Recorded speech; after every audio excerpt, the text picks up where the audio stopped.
Hi friends, hello. Welcome to Unacademy UPSC CSE optional.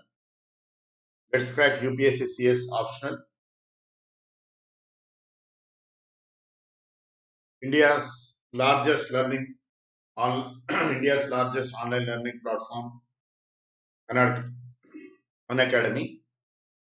From Unacademy, you will be getting daily live classes, live tests, quizzes, structured courses, unlimited access to course material and videos on civil services prelims and mains.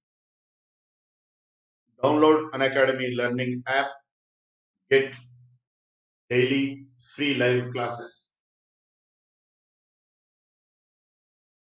This is Kiran Anishetti, faculty for political science, public administration, polity, issues in governance, and ethics. I have done my MBA. I have done my MA in political science and public administration. Recently, I have completed my LLB, got qualified UGC NET in both the subjects, political science and public administration. 4 times I took civils mains with public administration as first optional. I have more than 10 years of teaching experience in UPSC. I have taught in Telangana Government ST IAS Study Circle Hyderabad, Telangana Government Minority IAS Study Circle Hyderabad, Super 60 IAS Academy Hyderabad, Challengers IAS Academy Hyderabad, Narayana IAS Academy Hyderabad, and at present I am teaching in Shine India IAS Academy offline. If you have any doubts, need clarifications from me, you can contact me on my Telegram channel. That is Unacademy_Kiran Anishetti.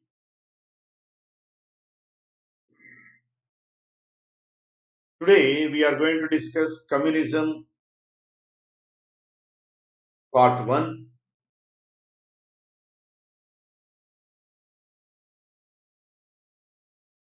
Mistakenly it came as part 2, but it is part 1, communism part 1. You can prepare with the top 100 educators of Unacademy, such as Runal Patel, Roman Saini, Sudarshan Gujjar, etc. Unacademy will be covering UPSC syllabus comprehensively, such as polity, governance, international relations, history, geography, economy, ethics,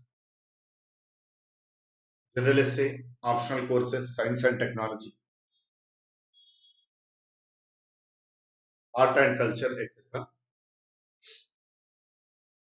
Unacademy is offering plus subscription in which the aspirant will be getting daily live classes, live test, structured course schedule. For 12 months, it is 44,000. If you use my promo code, you will be getting it 39,600. For 24 months, it is 64,000.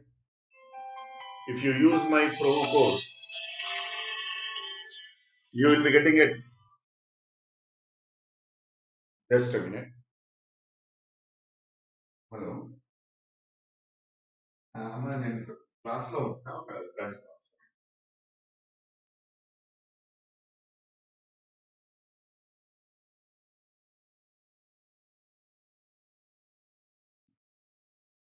For 24 months, it is 64,000. If you use my promo code, you will be getting it 57,600. I recommend subscription for 2 years because 2 years will be optimum time period for the aspirant to prepare himself or herself on the lines of UPSC. Unacademy has come up recently with iconic pattern of subscription in which the aspirant will be getting daily live classes, test series, unlimited practice, structured schedule,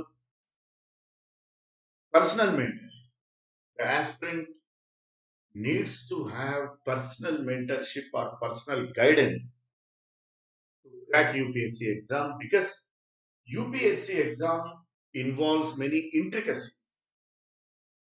These intricacies can be known to the aspirant only when he has personal mentorship or personal guidance.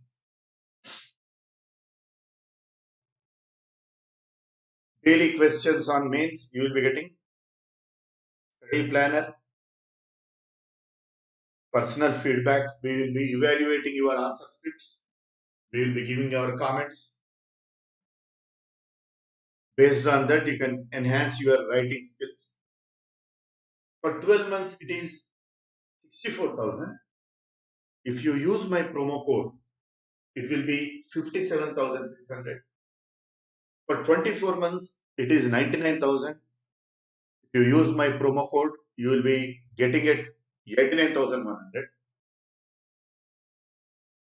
I recommend 2 years subscription because, as I told you, even with regard to plus subscription, 2 years will be optimum time period for the aspirant to groom in the line on the lines of UPSC. If you use my promo code, you will be getting it 10% discount. In addition to 10% discount, I will be guiding you personally with regard to political science optional, public administration optional, general studies paper 2 and paper 4. Paper 2, polity, issues in governance and in international relations. Paper 4, ethics. In addition to these papers, I will be covering most of the topics related to general essay. In addition to me, Unacademy will assign a team of experts who will be guiding you in their respective subjects. Hence, I strongly recommend for iconic pattern of subscription.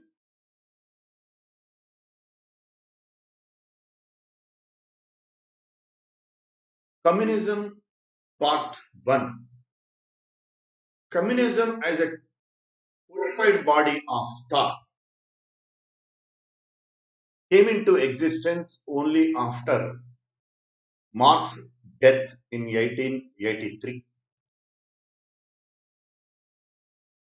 Communism or Marxism as codified body of thought. Codified means written form. Marxism as codified body of thought came into existence only after Marx's death in 1883. It was the produce of the attempts of Engels, Kautsky, and Plekhanov. Marx was very convinced himself about. He evolved a new brand of socialism. New brand of socialism means that is different from the conventional socialism which used to exist in rudimentary form during the time of Robert Owen in England and Saint Simon in France. Marx was convinced to his bottom of his heart, convinced to his bottom of that the brand of socialism that he evolved is entirely different from those of Owen and Saint Simon. Yes.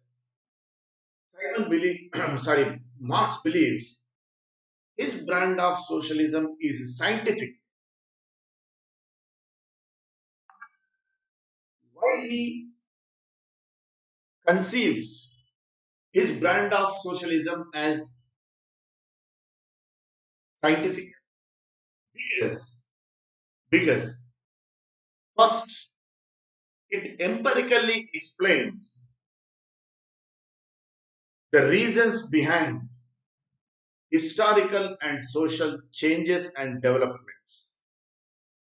It empirically explains the reasons behind historical and social changes and developments. Second, second,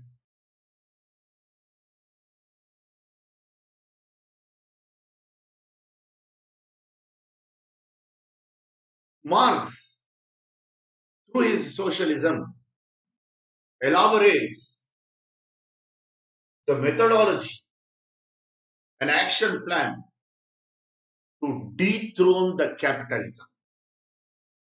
Instead of being an ethical critic of capitalism, capitalism is bad, capitalism is economic exploitative, it exploits the workers. Instead of being ethical critic of capitalism, Marx in his socialism enunciates an empirical way, a pragmatic way to dethrone the capitalism.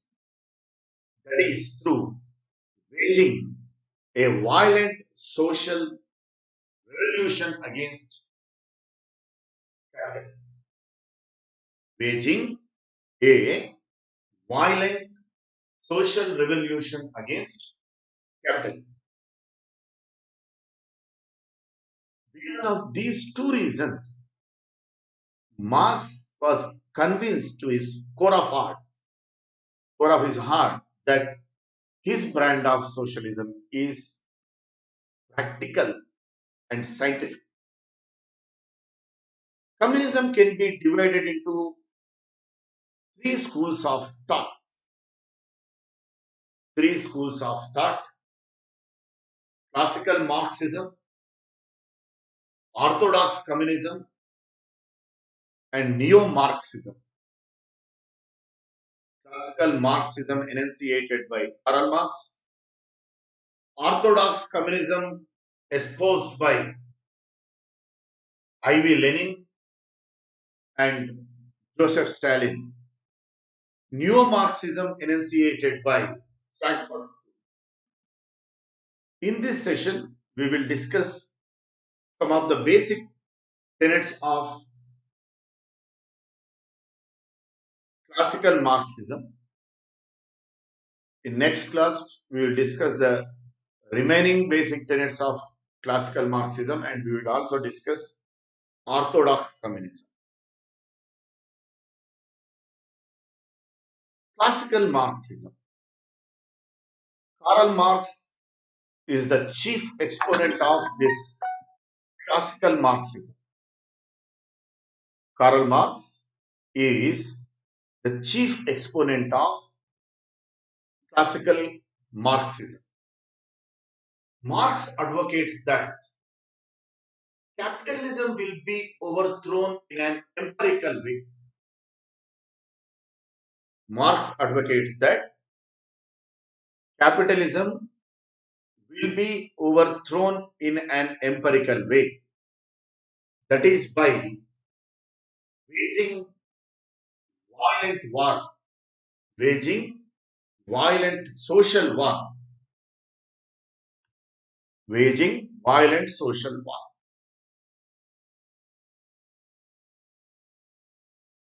This is how Marx believes his theory is scientific, as it annihilates class society in practical, as we have discussed already.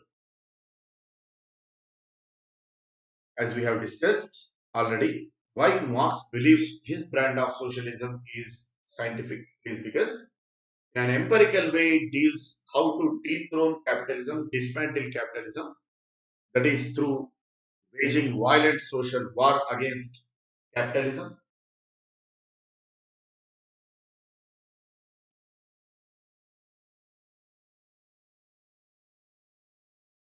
Just instead of being mere an ethical critic of capitalism. Now we will discuss philosophy of classical Marxism. Philosophy of classical Marxism.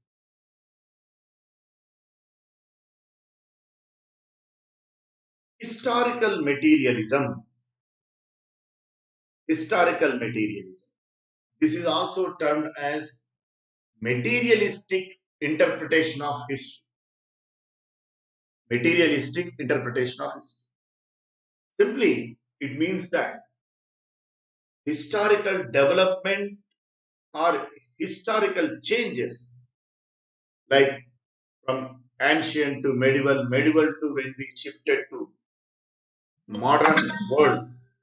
In medieval world, there used to be diabolical practices such as the kings used to invade other countries.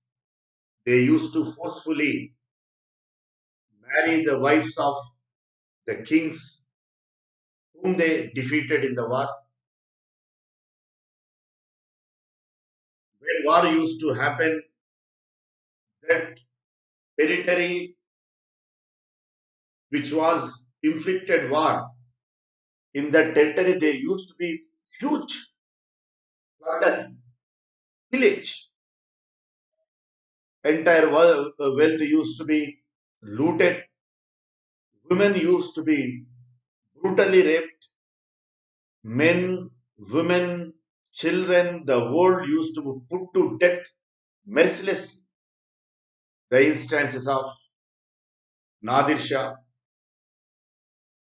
Genghis Khan, we know. From medieval to modern, when we shifted, a kind of refined behavior we can find on the part of human being. This we may term as historical development or historical change. Marx says that such kind of historical development or change, they are not results of any refined political doctrines or political ideologies such as justice, equality, fraternity, democracy, etc.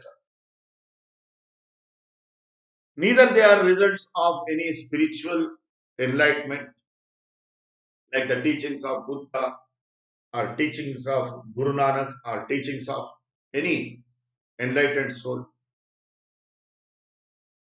Neither they are a result of any scientific advancement.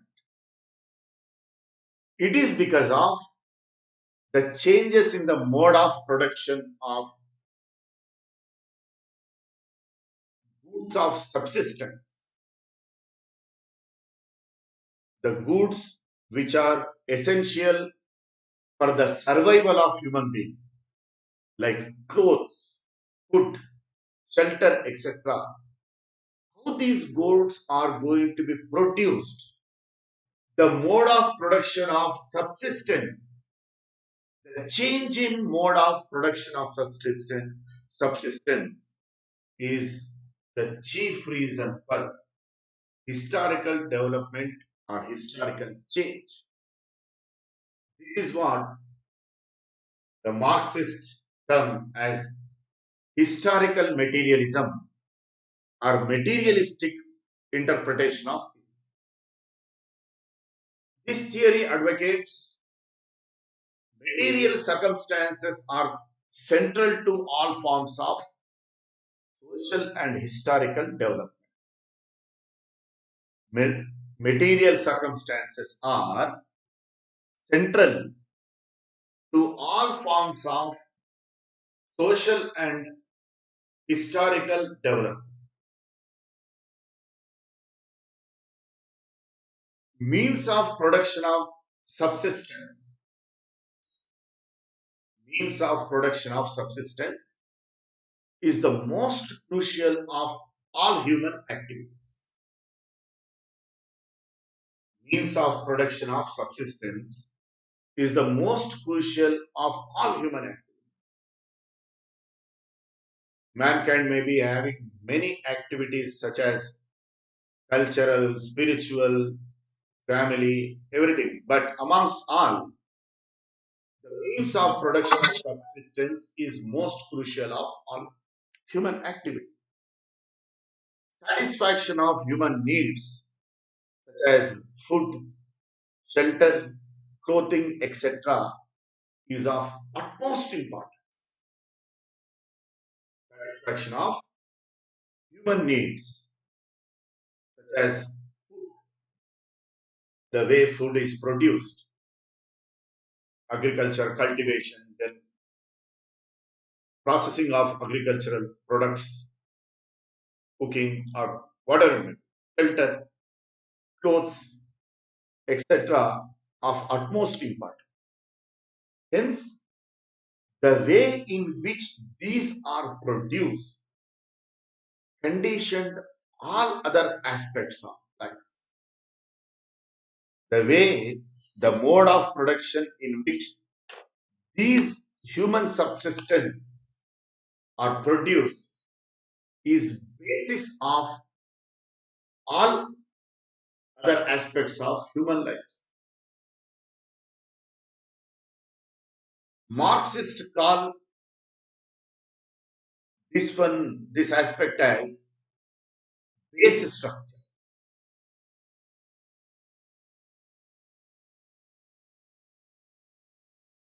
Base, base structure. That is mode of production of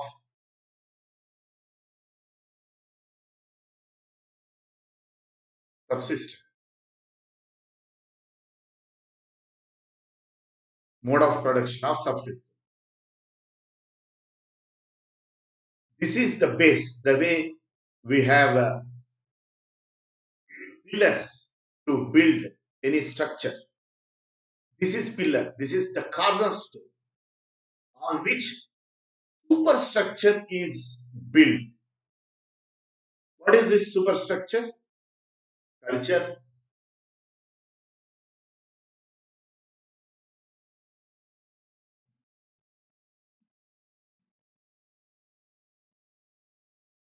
religion,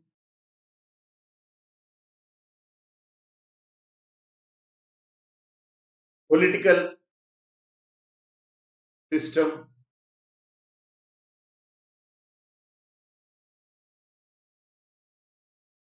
legal system.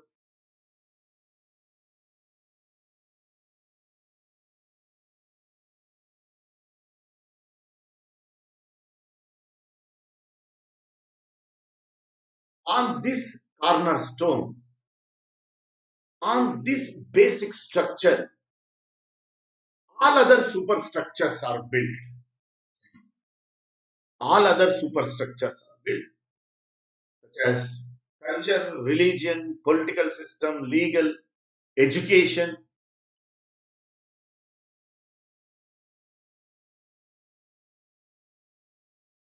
Hence, this is basic structure. Mode of production of subsistence is basic structure culture, religion, political system, legal system, education, which emanate from this basic structure, all these are termed as superstructure. All these are termed as superstructure. All these are termed as superstructure. All these are termed as superstructure. All these are termed as superstructure.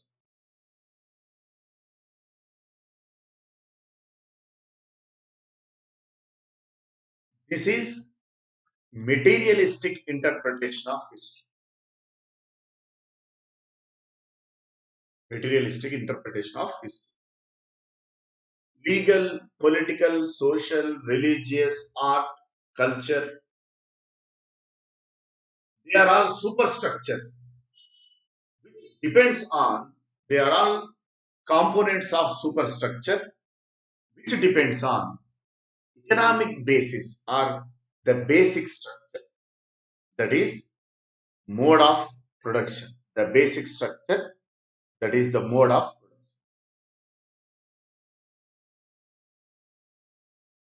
As we have already discussed, this basic structure comprises mode of production, such as feudalism, capitalism, socialism, etc. Feudalism has its own mode of production. Capitalism has its own mode of production. Socialism has its own mode of production, so on and so forth.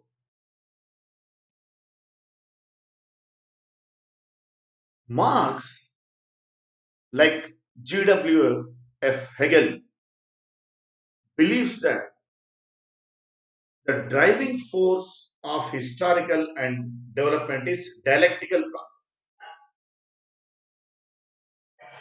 In a nutshell, Karl Marx adopted the concept of dialectical process. Karl Marx adopted the concept of dialectical process.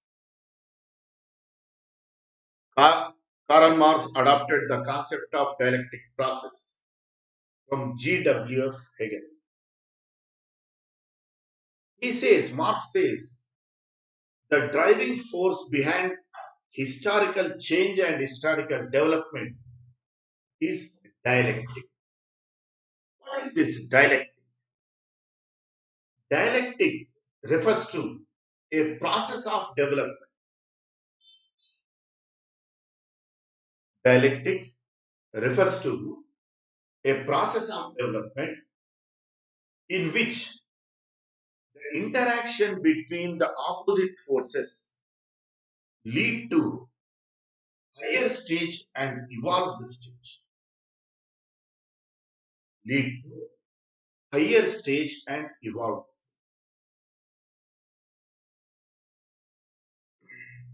Dialectic refers to a process of development in which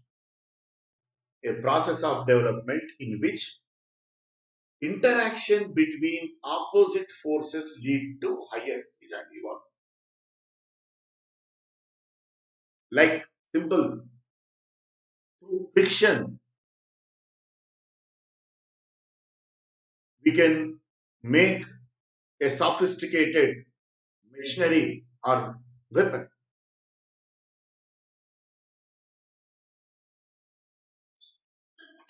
W.F. Hegel, he says, under dialectic process, a lower truth, that is antithesis, comes in conflict with higher truth, that is thesis.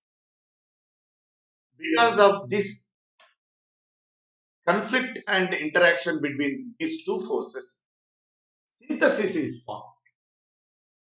Synthesis is formed. That synthesis in turn will be antithesis until we reach to the ultimate idea, ultimate consciousness.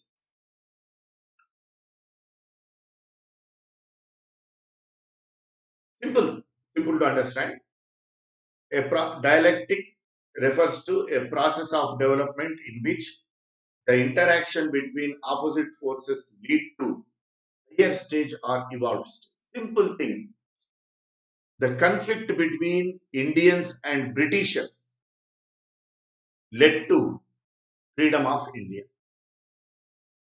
The friction between two opposite forces, Indian freedom movement and colonial rule, this friction led to freedom of India, which is a higher stage or evolved stage. That is dialectic process. Marx says that the driving force behind historical changes or historic development is dialectic. That means the conflict, the friction between two opposite forces leads to historical development or historical change, like friction between the friction between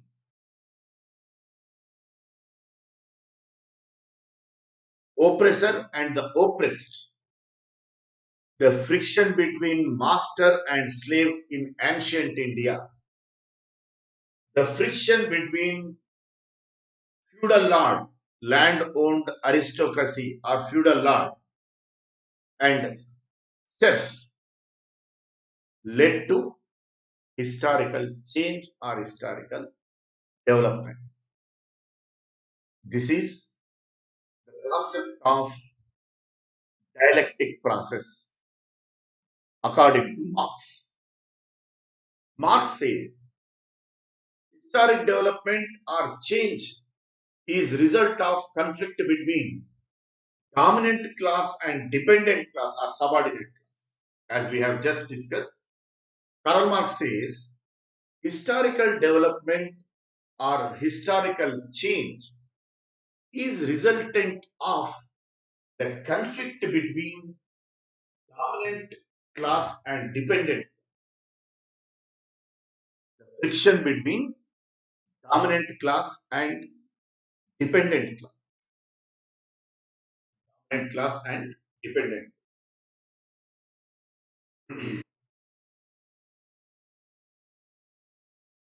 dominant class and dependent.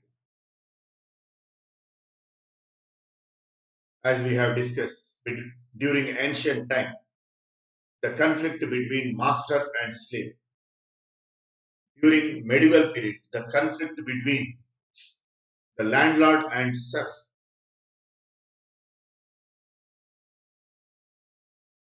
Because of these conflicts, historical development or change, dialectical materialism, dialectical materialism. Second important component of Marxist philosophy is dialectical material. As we have discussed, Marx borrowed his dialectical method from German philosopher G.W.F. Hegel and sought to combine it with his materialism. First, in a nutshell, in a simplified manner, what is dialectical method according to G.W.F. Hegel we will discuss. Hegel says, Hegel says,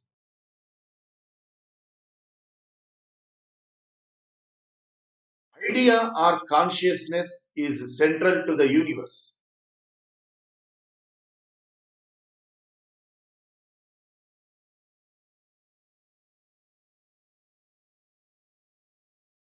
Idea or conscious is central to the universe.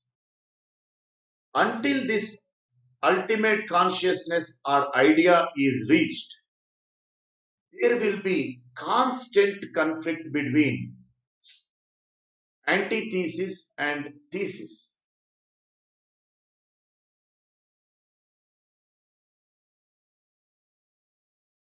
Out of this conflict, an evolved stage will come, that is synthesis. That is synthesis. Until we reach the ultimate consciousness or idea, this synthesis in turn becomes antithesis. Again, there will be evolved idea will come which acts as thesis. Because of this conflict, an evolved stage, again synthesis will come. This process, this dialectical process goes on till we reach the ultimate idea or ultimate consciousness. Ultimate idea or ultimate consciousness. Somewhat intricate concept. Please try to understand. What is this antithesis and thesis? With some simple example, like we used to have belief this earth is flat in ancient time. People used to believe that earth is flat. When scientists told earth is not flat, it is in the shape of spherical shape, then those scientists were put to death. Earth is in flat shape. Earth is in flat shape. This is antithesis. Earth is in sphere shape. That is thesis. Because of this conflict between these two, we reached synthesis. That is, Earth is in sphere shape. One more example from physics. I want to draw this analogy. Newton physics, it used to believe in materials, matter. Matter is everything. That's what Newtonian physics used to believe. Matter is everything. But whereas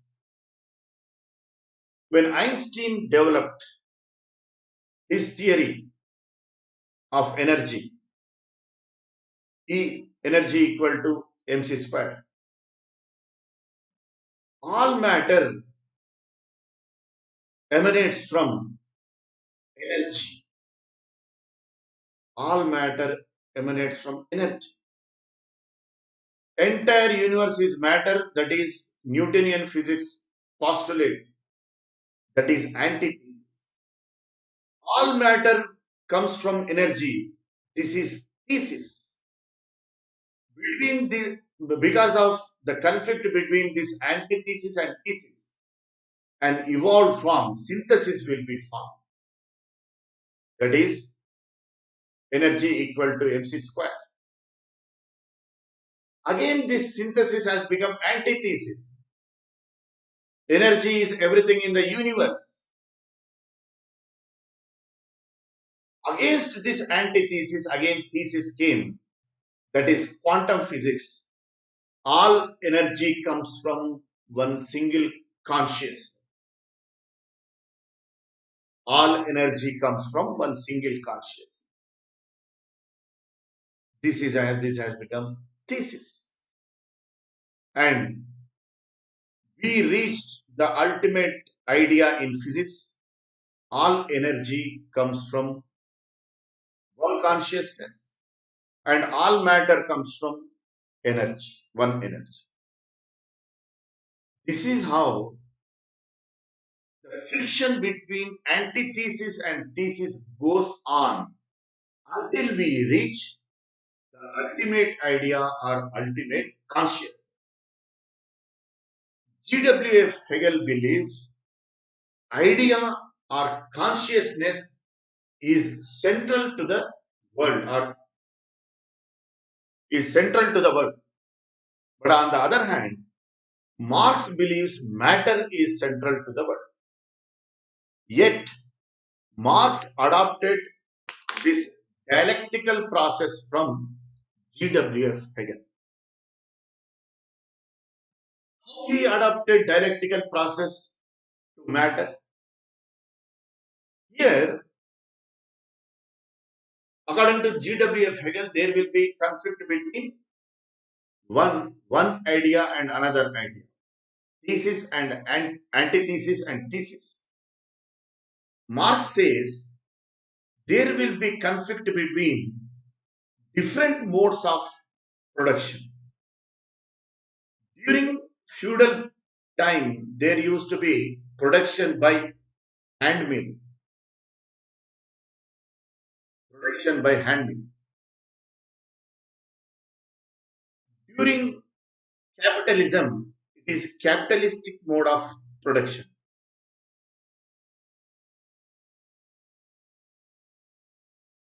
Capitalistic mode of production. During ancient time, it was savage civilization. Man used to hunt, and it was characterized by scarcity of food. During feudalism, it was production based on hand.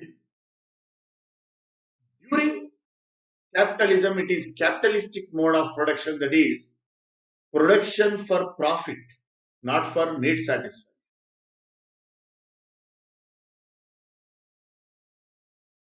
Because of the conflict between feudal lord and serf, because of the conflict between feudal lord and the landless labor serf, handmill production resulted in capitalist mode of production, because of which feudalism was dismantled. Capitalist mode of production in which the capitalist exploits worker, there will be constant conflict between the capitalist and the worker, which will lead to a refined stage, that is communist mode of production. That is communist mode of production, where production for profit will be replaced by production for need satisfaction.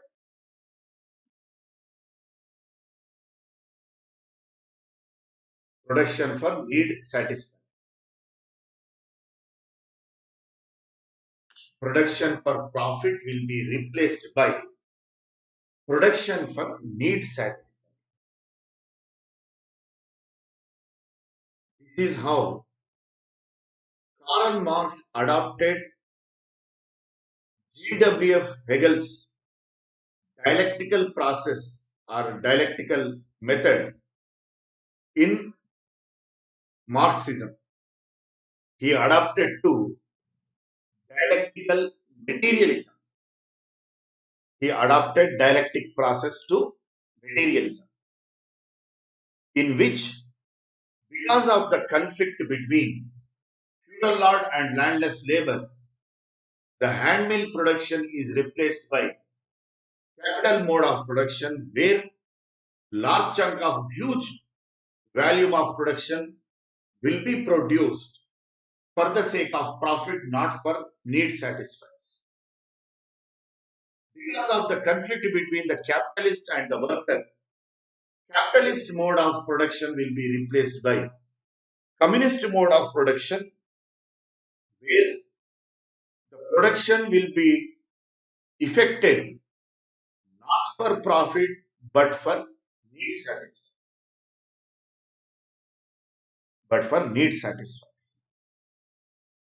This is how the dialectical materialism leads to a refined and evolved mode of production.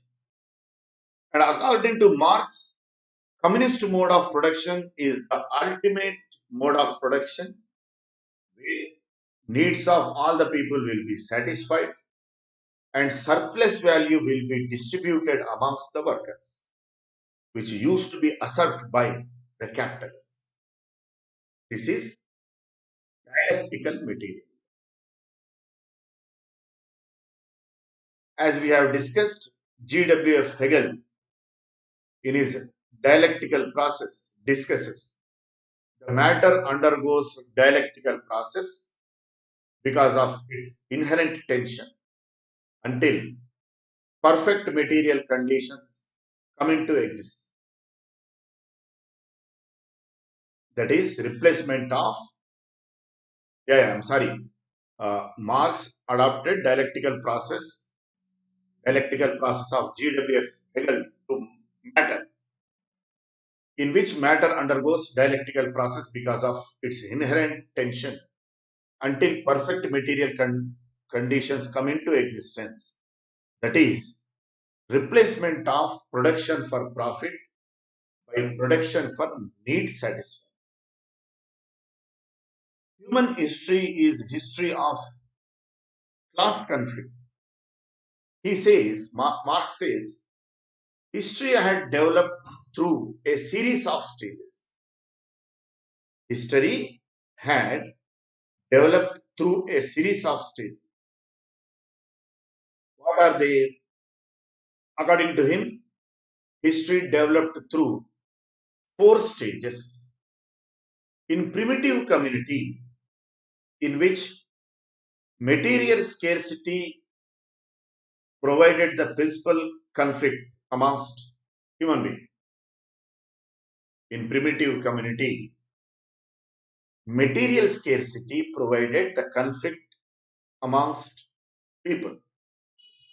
In ancient societies, they were characterized by conflict between master and slave. Ancient societies characterized by the conflict between master and slave. Feudalism characterized by the conflict between landowner and serf. Feudalism characterized by the conflict between landowner and serf. Capitalism characterized by conflict between bourgeois and proletariat.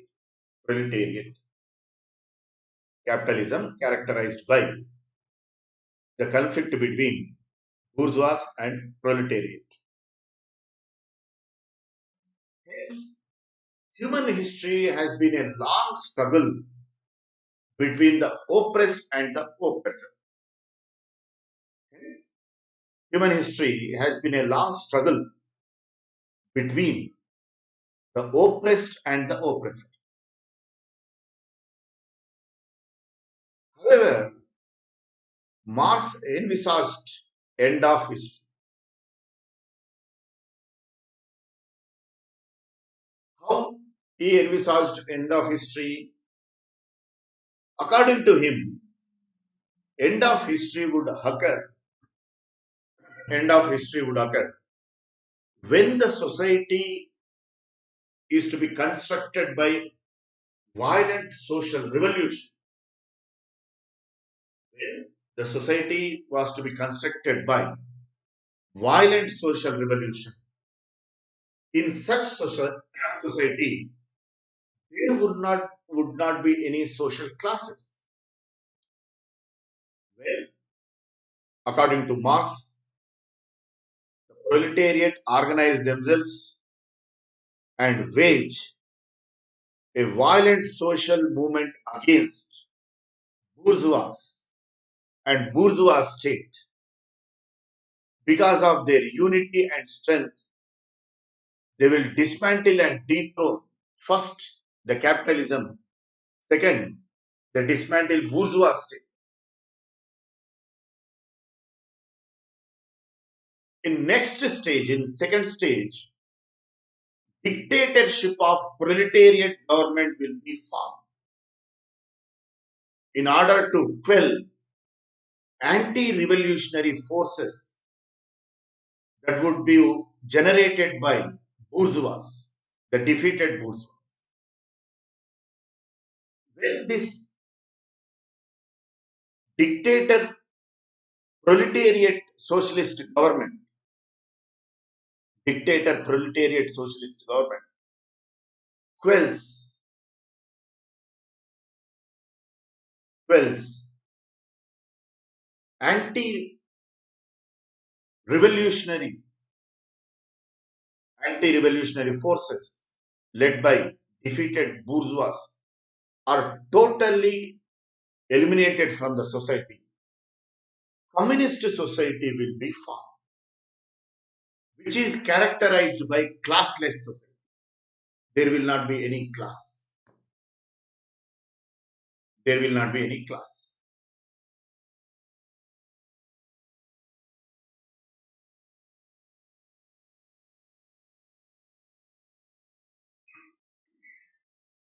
And in that society, capitalist mode of production will be replaced by communist mode of production, in which production for need satisfaction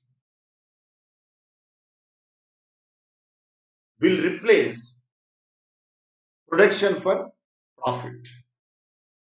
And the surplus value that used to be usurped by the capitalist, now it would be distributed amongst the workers.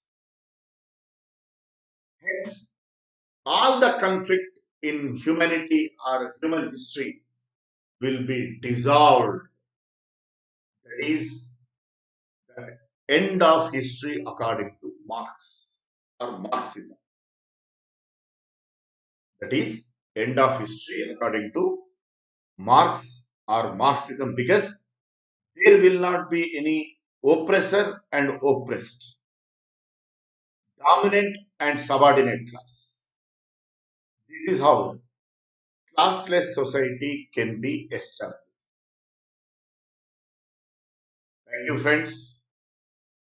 In next session, we will discuss Communism Part 2, in which we are going to study the capitalist exploitation of workers, surplus value. Then we will discuss orthodox communism enunciated by I.V. Lenin and Joseph Stalin. Please subscribe to Unacademy YouTube channel, share and like the videos. Use my promo code to get 10% discount. If you have any doubts, if you need any clarifications from me, you can contact me on my Telegram channel, that is Unacademy_Kiran Anishetti. Thank you. Thanks a lot.